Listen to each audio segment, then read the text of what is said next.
Tu es entrepreneur, chef d'entreprise ou de profession libérale? Eh bien, cette vidéo est faite pour toi. Abonne-toi.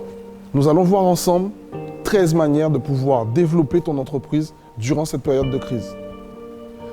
Premièrement, tu vas devoir développer ton état d'esprit.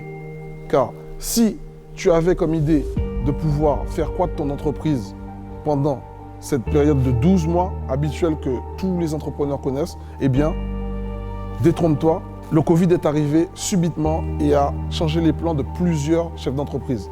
Certaines entreprises ont dû fermer suite à cette arrivée subite. Alors, le maître mot pour pouvoir survivre durant cette période sera l'adaptation.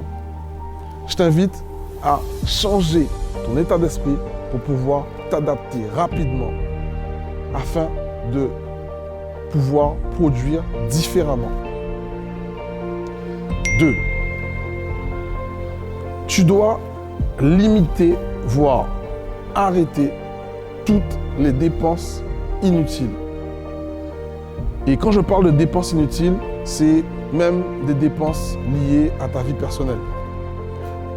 Exemple, tu avais prévu de partir en vacances, eh bien, reporte tes vacances à l'année prochaine et concentre-toi sur la productivité de ton entreprise. Tu avais prévu d'acheter une voiture, eh bien, reporte l'achat de cette voiture à une meilleure période. En tout cas, là, si tu es chef d'entreprise, profession libérale ou entrepreneur, tu devrais te concentrer sur tes actifs. OK? Et vraiment te concentrer sur tes actifs. 3. Arbitrez vos projets et faites en sorte de couper tous les projets qui vous coûtent de l'argent. En tout cas, qui tapent dans votre trésorerie. Car durant cette période de crise, vous ne savez pas quand est-ce que ça va reprendre et vous avez besoin de maintenir votre cash flow constant. OK?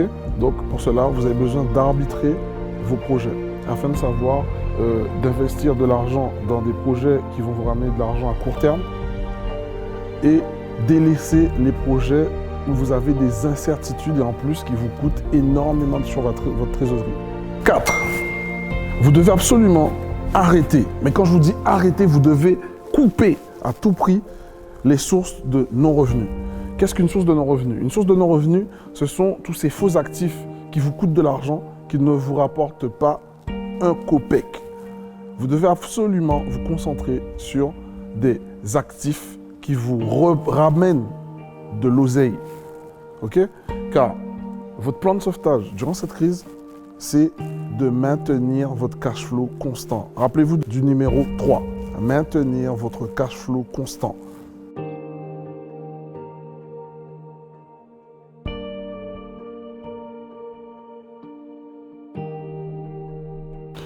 La manière qui te permettra de développer ton entreprise durant cette crise, c'est de digitaliser. Tu dois digitaliser ton entreprise et délivrer, apporter de la valeur à tes clients d'une autre façon que celle que tu as l'habitude de faire. Aujourd'hui, tu dois exactement, pour réussir, tu dois te digitaliser et changer ta méthode de livraison pour tes clients. Un exemple concret, il y a des restaurants qui, avant la crise, ne faisaient pas du tout de livraison. Durant la crise, pour s'adapter et faire en sorte de survivre, ils se sont adaptés afin de prendre les prestations de Deliveroo ou de Uber Eats. C'est de cette façon que tu dois imprégner la digitalisation de ton entreprise. Si tu fais de l'immobilier, tu dois faire de l'immobilier différemment et absorber la digitalisation pour pouvoir permettre à ton entreprise de s'étendre et non de se contracter. 6. Tu dois processer et automatiser tes systèmes. Pour cela, tu dois avoir une équipe dédiée pour la digitalisation de ton entreprise et définir des process clairs pour arriver à la livraison et à la valeur que tu veux apporter à tes clients. Virtualiser, mon ami. 7. Virtualiser. Si tout ton business physique arrive à reposer sur des bases virtuelles, tu as tout gagner. C'est-à-dire que tu pourras dominer l'Europe si tu es en France. Tu pourras dominer le monde si tu veux changer de marché. Alors que avec un business totalement physique, tu ne peux pas t'étendre aussi rapidement. Virtualiser ton business, tu dois virtualiser.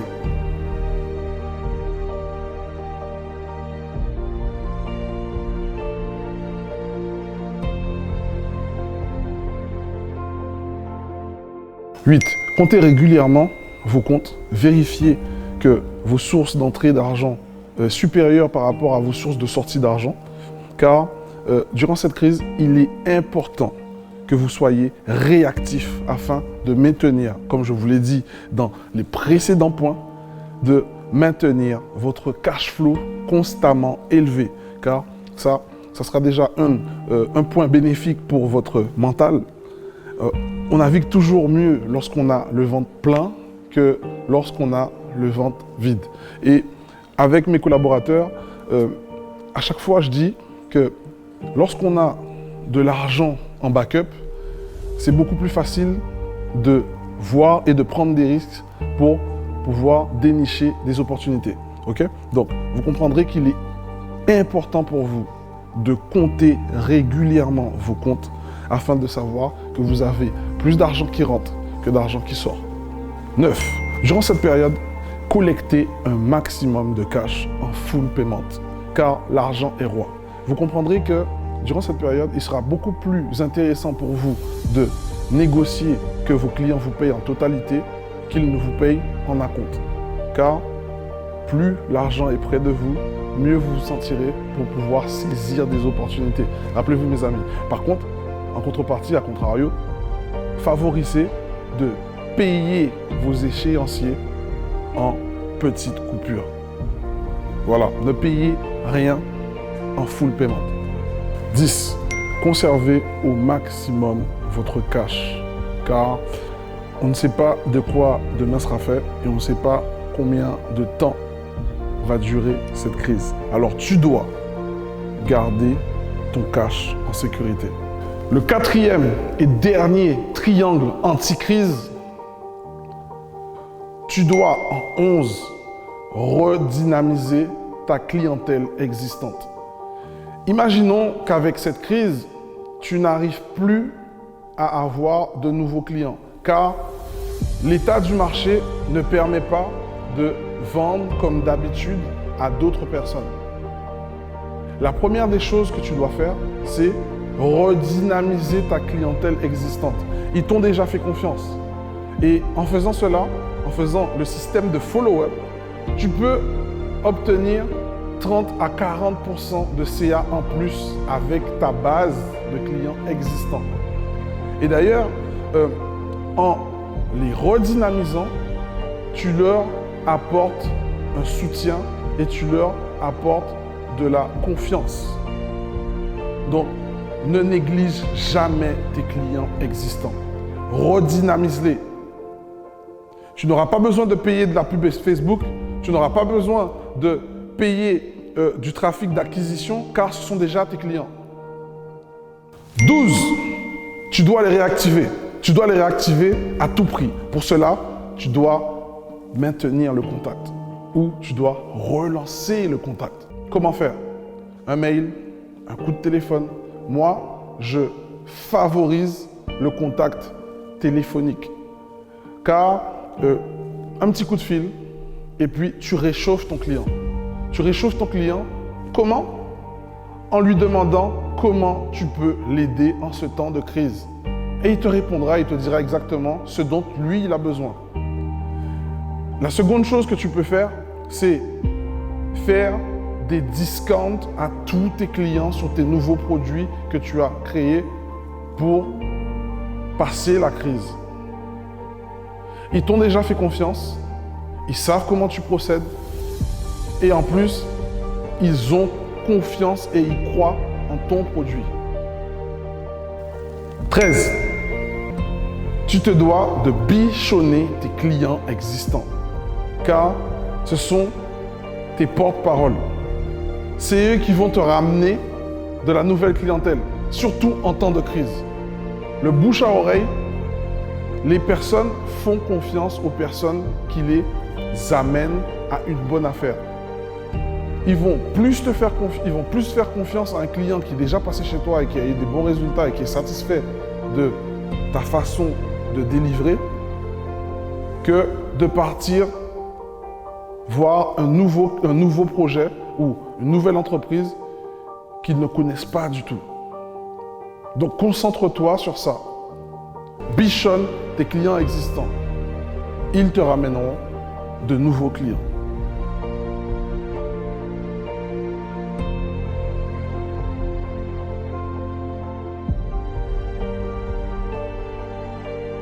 Voilà, tu as vu les 13 manières de pouvoir développer un business en temps de crise. Du moins, durant cette crise.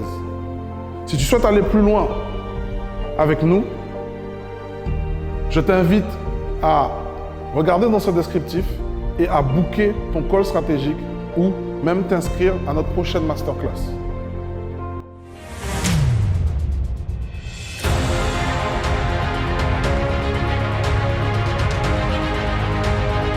Moi, je recommande fortement l'accompagnement et Naturellement Riche avec William.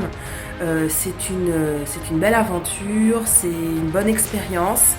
Voilà, donc pour moi, c'est que du positif.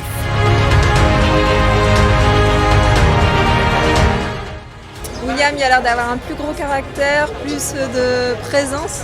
Et Yin, ce que j'aime bien, c'est qu'elle est plus naturelle. On sent qu'elle est vraie, quoi. C'est pas du fake.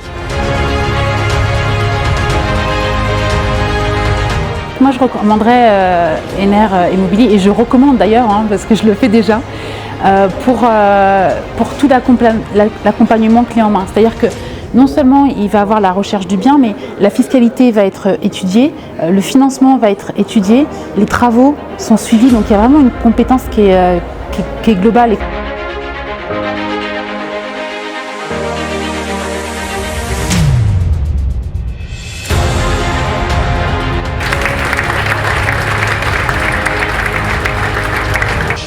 C'est inspirant, oui, de voir qu'on peut réussir comme ça à deux. Donc, ouais. Non, c'est motivant, ouais, pour aller en Non, c'est bien, c'est un exemple.